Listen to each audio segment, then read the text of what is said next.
Good morning, Virgo. I'm going to stop you right there. I don't do destiny. I don't tell people they're meant to be with anyone because that's not how relationships work.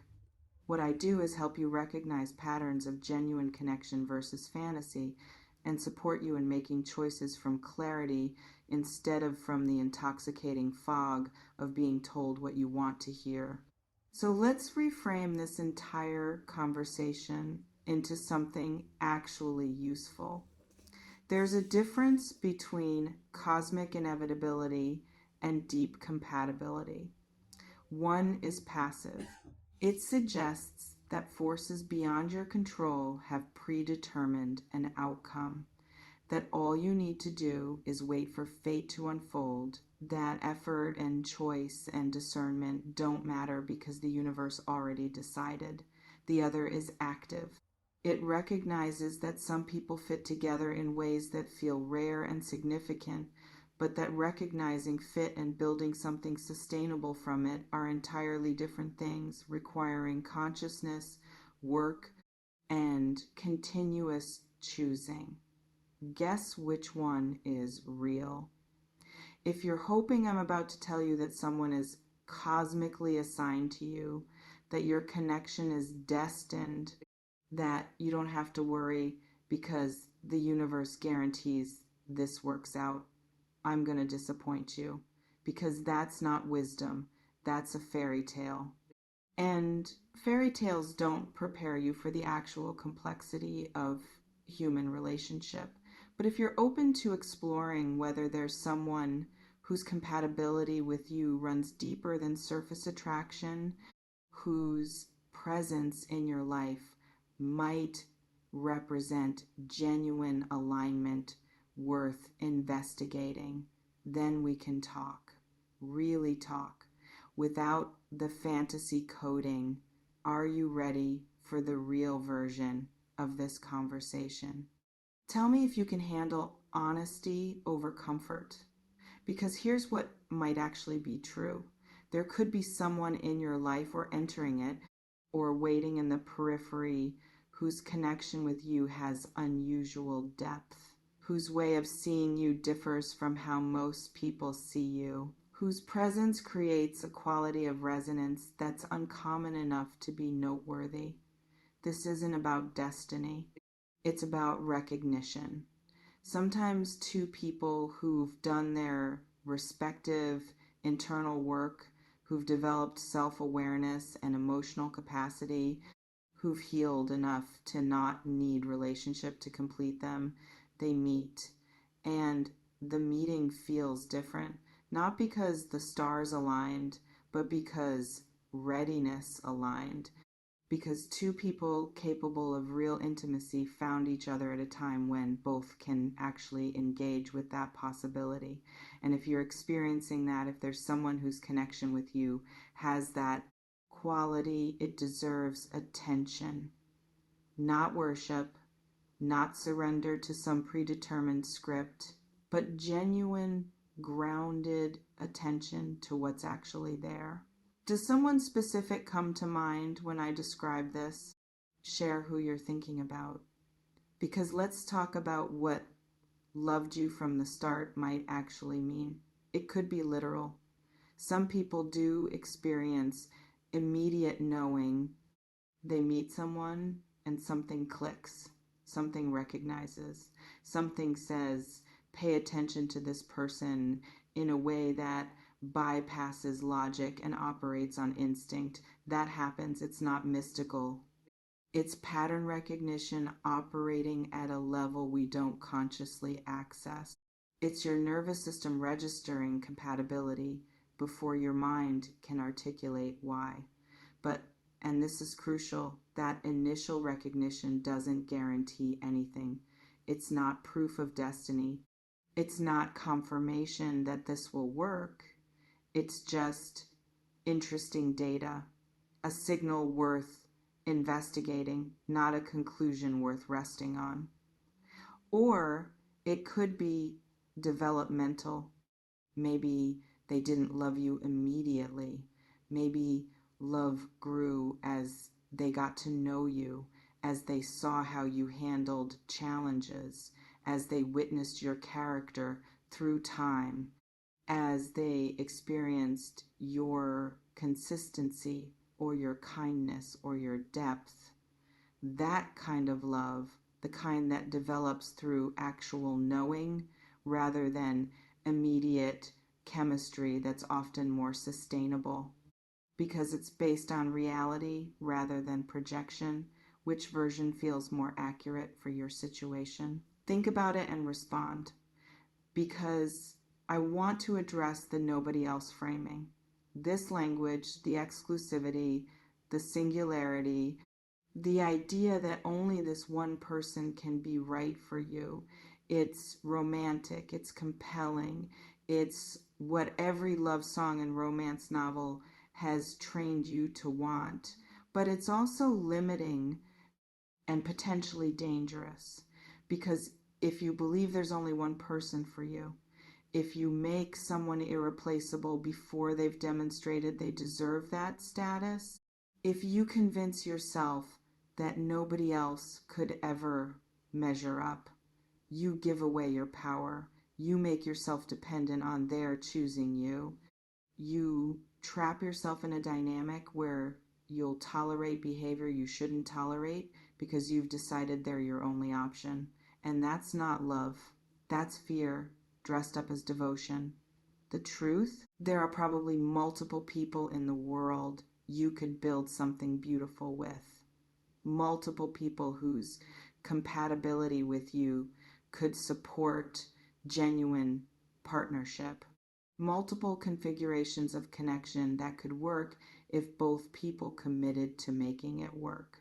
So this person, if they're real, if the connection is genuine, if the compatibility runs deep, they're not your only option.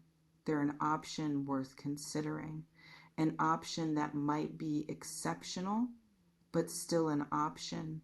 And you remain free, free to choose them or not, free to assess whether their actions match their feelings, free to require reciprocity and effort and demonstration, not just intensity and promises. Does thinking of them as exceptional rather than exclusive shift anything? Let me know what changes internally. Because here's what genuine deep connection actually looks like. It's not just feeling. It's not just chemistry or attraction or the intoxicating high of being seen by someone who gets you. It's also function. It's also compatibility in the mundane. It's also both people being capable of conflict repair, emotional regulation, honest communication, and sustained effort, even when excitement fades. Because every relationship, even the ones that feel cosmically significant, goes through phases. The honeymoon ends, the intensity settles. Daily life replaces heightened emotion. And when that happens, when you're left with the actual person rather than the fantasy, when you're navigating bills and schedules and whose turn it is to do dishes, that's when you find out if the connection is actually sustainable or if it was just chemistry and projection. So if this person has loved you from the start, if the connection feels unusually deep, if you're considering building something with them, look beyond the feeling, assess the function. Notice how they handle stress, disagreement, your needs conflicting with theirs, you being less than your best self, because that's what tells you if this can last. Not how intensely they feel, but how consistently they show up. Are you assessing function or just riding feeling? Be honest about what you've been doing. Because let me also address what you might be hoping this means. You might be hoping that if this person is meant for you, if they've loved you from the start, if nobody else compares, then you don't have to be scared. Don't have to worry about it not working out. Don't have to do the hard work of building relationship because destiny will handle it. And I understand that hope. Relationship is vulnerable. Investing in someone always carries risk. The idea that some connections are guaranteed, that cosmic forces ensure certain outcomes, it's comforting. It removes uncertainty. It promises safety in a domain where nothing is actually guaranteed, but it's not true. And believing it sets you up for devastation when human complexity inevitably disrupts the fantasy. Because even the deepest connections require work. Even the most compatible people have to navigate differences and disappointments and the reality that nobody can meet all your needs all the time. Destiny doesn't build relationships, people do. Through choice and effort and commitment that gets renewed daily, not assumed as permanent. So if this connection is real, if this person is genuinely aligned with you, if building something together makes sense, do it consciously. Do it with eyes open. Do it knowing that even great compatibility doesn't exempt you from the work of creating sustainable partnership. Can you hold both the specialness and the realism simultaneously? Tell me if you can commit to that balance. Because here's something else you need to consider. If this person has loved you from the start, why are you reading this? Why are you seeking validation from a tarot reading instead of experiencing secure partnership with them? Are you together and this is confirmation? Are you apart and this is hope that they'll choose you? Are you in some ambiguous in between where their love is present but their commitment isn't? Because love without commitment is just feeling. Love without partnership is just potential. Love without reciprocal effort is just one person carrying more than their share. So what's actually happening in your situation? Is this person showing up for you in ways that match the depth you're feeling? Or is the love you're sensing real, but the relationship you're hoping for still theoretical? What's the actual status of this connection? Get specific in the comments because I want to talk about what happens if you act like this is destiny, if you surrender to the narrative that you're meant to be together, that this is cosmic, that nothing else matters. You stop assessing, you stop requiring reciprocity, you stop noticing when their behavior doesn't match their proclaimed feelings. You make excuses for things that shouldn't be excused. You wait for them to be ready instead of requiring that readiness as a prerequisite for your investment. You convince yourself that if it's meant to be, it'll work out, so you don't have to create boundaries or standards or expectations. And that's how people end up years into situations that were never actually partnerships. That's how you stay with someone who loves you in theory but can't show up in practice. That's how deep connection becomes one-sided devotion.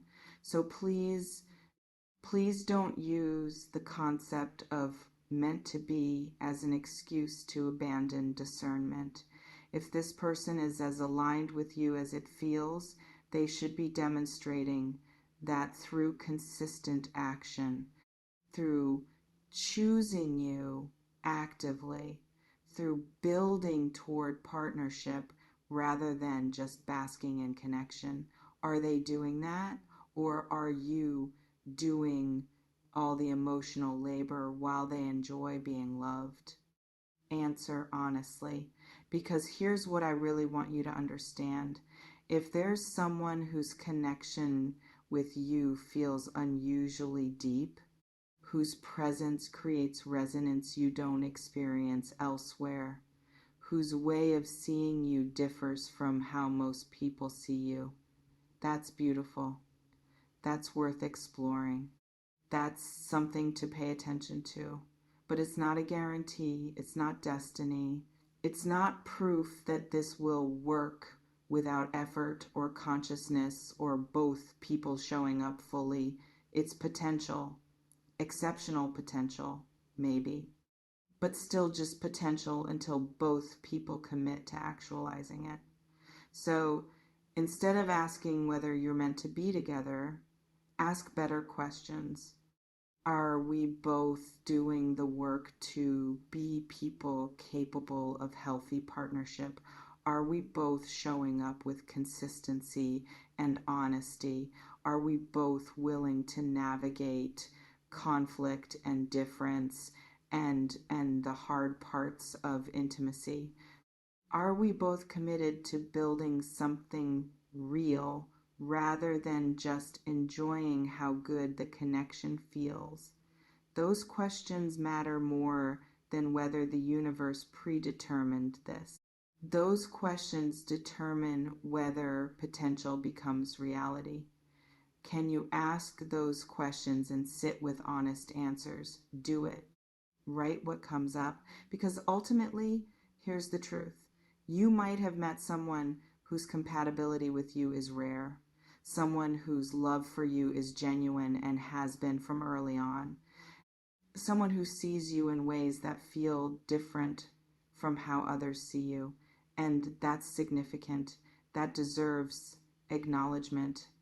That might be the beginning of something profound if you both choose to build it.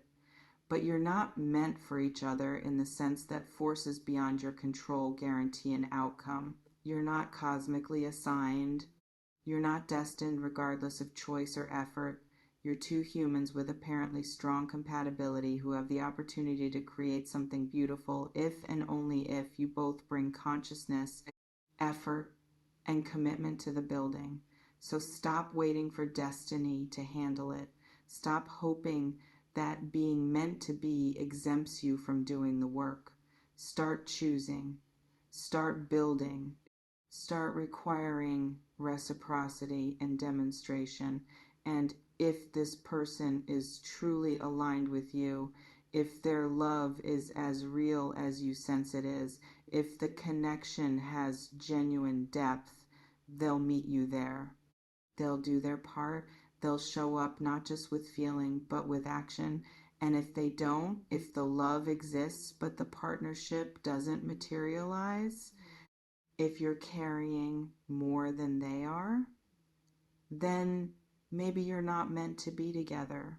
Not because the universe said no, but because one or both of you isn't actually ready to do what real partnership requires.